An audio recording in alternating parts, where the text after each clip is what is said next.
Sacrifice, a night of photography and revelations. Are you willing to die for the perfect photo? I am. Taking pictures is my life. Without a camera in my hands, I might as well be dead. I step out of the Uber, Canon in hand, and face sacrifice, my final assignment for the daily gossip. Unfortunate name, I know, but the several collegiate journalism prizes, including but not limited to Best Photography by yours truly, shuts the snobs up. The newly opened club's name flashes in neon above the restless hopefuls praying to get in. Based on Beelzebub Bouncer's scowl, they're going to need more than divine intervention for entry. Silvia, the features writer, on the other hand, should be inside already. A bitter gust sneaks its way into my shirt and cops a feel. Shaking my head, I zip my jacket closed against the pre-winter chill. It's too early into autumn for that. The leaves haven't even started changing yet. My boot heels stab the blacktop as I bypass the line that stretches around the block to meet the behemoth guarding the velvet rope. The persistent breeze weaves into my bob, forcing me to swat away the strands that cling to my gloss. My annoyance actually comes out as a billow of smoke. Too damn cold. How the scantily clad patrons withstood the bite in the air is beyond me. I'd rather be home editing the latest snapshots I took at the park that afternoon. Leaving my camera to dangle around my neck, I slide out my press pass and flash the laminated ID badge at Beelzebub. His beady eyes narrow at my picture, then at my face, then back again. He waits a beat, the gears in his head grinding away. I lift my chin and stare him down, refusing the assertion of his authority. I have more important things to think about than the intimidation being lobbed my way. After this feature, I need to prepare for the spring showcase. It's months away, but that 10-photo introspective won't take itself. I still don't have a subject, and if I don't find one soon and develop a relationship with him, her, or it, I won't have the right pictures to present to the panel headed by the Dean of Photography. If they don't like the pictures, I can kiss graduating anytime soon. Goodbye, and any dreams of working for the top fashion magazines in the industry along with it. The mere idea of my prospects swirling down the drain dots cold sweat across my brow. Talk about nightmare. 4 years of school is more than enough. My mother didn't work her ass off to pay for tuition for me to stay a second longer, and prize money from photography contests, which are few and far between, can only get me so far. Stuffing the possible delay in my future back in the deepest, darkest corner of my mind, I grin at the bouncer. I'm here with Silvia Parker. Mentioning Silvia's name brings the man back to life. He growls at the increasingly antsy crowd behind me. With the drop in temperature, I can't blame them. Deciding his tactics won't work on me, he finally unlatches the arbitrary barrier between the outside and what lies beyond.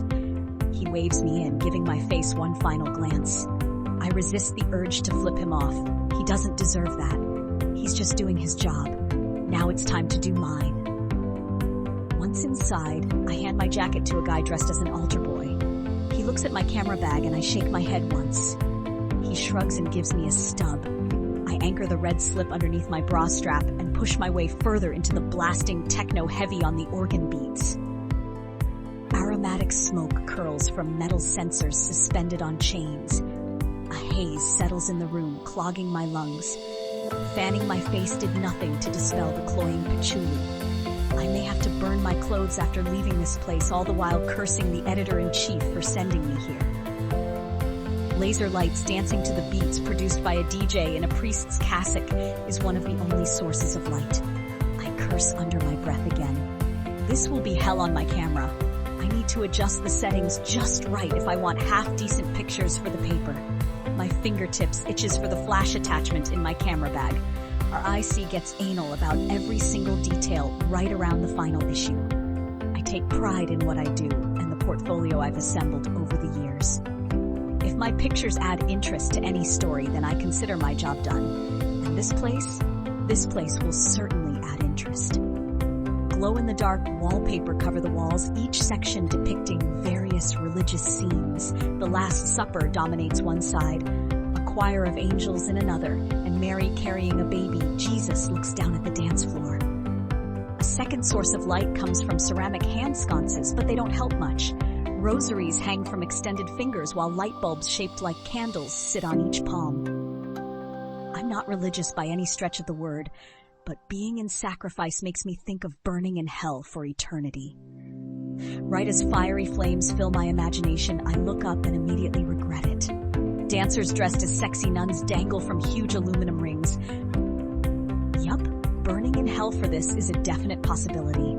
I've seen some crazy shit in the years I've spent covering club openings for the paper, from clown parties to foam mosh pits, but the images in this club may scar me forever. What will they think of next in the name of being the hottest club on the scene? Scratch that, I don't want to know. In a series of practiced moves, I pop out the almost full SD card from my DSLR, slip it between my lips, insert a fresh one, and prepare to take preliminary shots. Silvia will find me eventually. Sometimes we don't even see each other at events. As long as I get the pictures, she doesn't complain. But there are times when she wants me to focus on something specific. I hate those times. I hope that's not the case tonight. But if I'm not that lucky, then I'll give her half an hour. If she doesn't get in touch by then, I'm jetting. The Daily Gossip liked stories that interested the students. A new club blocks away from campus always increased our readership. I commend our editor for that. I'd rather cover a club opening than a play. Been to a few flops this year. I shudder at the memory of the musical where all the actors couldn't hold a tune. My ears still haven't forgiven me. I take a series of 6 photos, adjusting my camera along the way. One of the crowded bar where 2 bartenders struggle to meet demand. Another of the dance floor, catching the right moment when the lasers stab the dancers.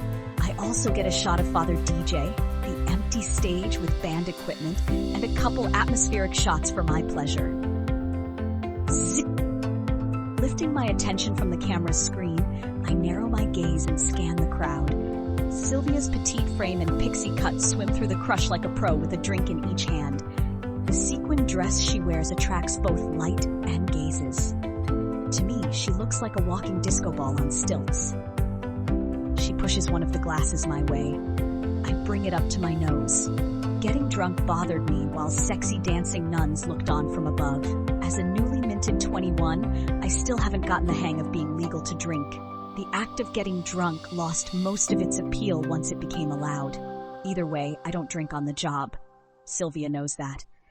Although, once she slipped me what seemed like mango juice when really it was half vodka, half juice. I didn't speak to her for a month after that. It's a soda, silly. She rolls her glittery eyes at me. I still don't take her word for it as a tentative sip passes my lips. The fizz popped and seemed harmless.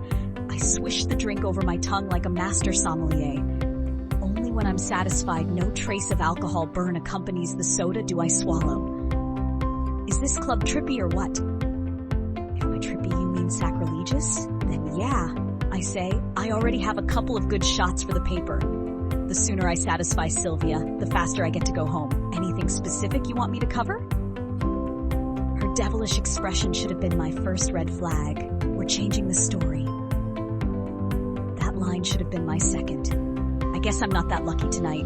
Larry, our dragon of an editor, won't be happy, but it's Silvia's neck, not mine. What do you have in mind? She angles toward the bar and stands on her tiptoes. Her sky-high heels don't give her much elevation at all. I snort.